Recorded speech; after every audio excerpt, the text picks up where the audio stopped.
நான் பெண்களுக்கு ஒரு சின்ன கருத்து சொல்கிறேன்.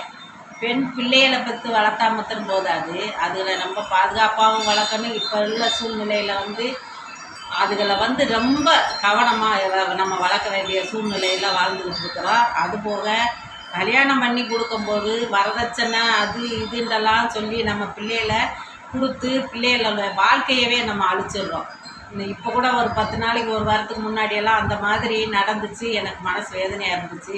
அதனால பிள்ளைகிட்ட நீங்கள் நல்லா பேசுங்க. பேசி அதுகிட்ட இருக்கிற மனசில் இருக்கிறத பேசி தெரிஞ்சு நல்ல முறையில் அதுகளை பயமுறுத்தாமல் நல்ல அன்பாலேயே இது பண்ணி வளர்த்து இது பண்ணி இவ்வளோ ஒரு நம்ம ஆரோக்கியமாக வளர்த்து இப்படி ஒரு இது இல்லை, ஒரு நம்மளுக்குள்ள ஒரு அண்டர்ஸ்டாண்டிங் இல்லாமல் வாழ்க்கையவே முடிச்சுக்கிருதுங்க. அதனால எனக்கு மனசு ரொம்ப வேதனையாக இருக்குது. இதை நீங்கள் பார்த்து நடந்து பெண் பிள்ளைகளை பெற்றவங்க ரொம்ப கவனமாக இருக்கணும். உங்களுக்கு இது ஒரு அறிவுரை.